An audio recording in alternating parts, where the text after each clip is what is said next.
Hello friends, আমি সুস্মিতা। আমার চ্যানেলে জানাই সবাইকে ওয়েলকাম। চলো আজকে একটা নতুন রেসিপি, নতুন ভিডিও নিয়ে চলে এসেছি।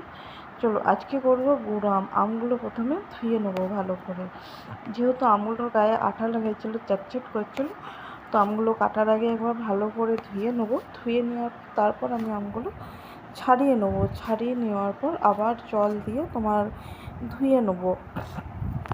ধুয়ে নেওয়ার পর তারপর আবার ছাড়িয়ে নিয়ে ভালো করে ধুয়ে তারপর রোদে শুকোতে দেবো। রোদের কাপড় বিছিয়ে রোদে একটু ভালো করে জলটা আমের গা থেকে রসটা মরে গেলে তারপর 1 ঘন্টার মতো রোদে রাখবো। রোদে রাখার পর তারপর তুলে নেবো। দেখো, আমের আচার করার আগে মশলাটা আগে রেডি করে নেবো। নিয়ে নেবো মেথি, তারপর গোলমরিচ, তারপর একটু গোটা জিরে, কাঁচা লঙ্কা, শুকনো লঙ্কা, তারপর তেজপাতা ভালো করে ভেজে মশলাটা শিলপাটায় পেস্ট করে নেবো।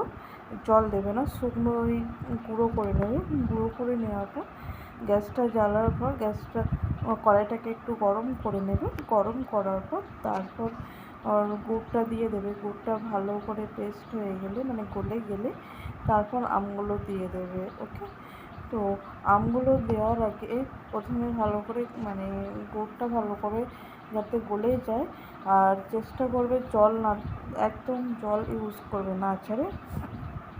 তারপর আমগুলো দেওয়ার পর ভালো করে মিক্সড করে নেবে।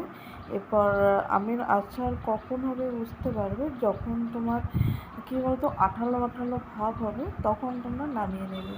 এবার 2 দিন রোদ খাওয়াবে। রোদ খাইয়ে কাঁচের বয়ামে ভরে নেবে। কী বলতো, এই আচার করাটা না আমি আমার মাকে দেখেছি ছোটোবেলায়।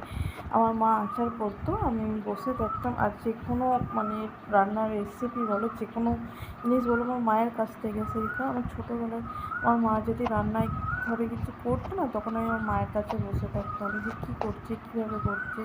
আমার মাকে ছোটো থেকে, এটা তুমি পারবে না, আমায় দাও। মা বলবে, না তুই পারবি না, তো এই গরমের কাজ তুই পারবি না খুব, আর আগুনের কাজ তুই পারবি না।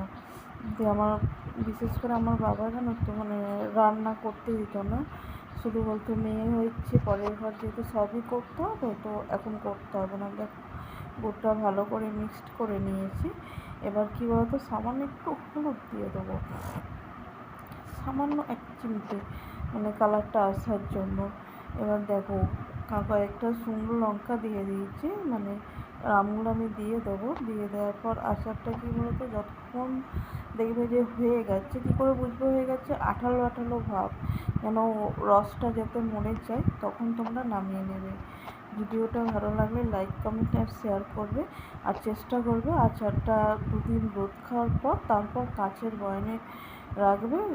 কী বলতো, কাঁচের বয়ামে ভালো করে এঁটে রাখলে আচারটা অনেক দিন দেবে। আমার মা আচার করতো তো বহুত দিন দিত। একবার আচার করলে 1 বছর 2 বছর আরামসে চলে যেত। ভিডিওটা ভালো লাগলে লাইক, কমেন্ট অ্যান্ড শেয়ার করবে।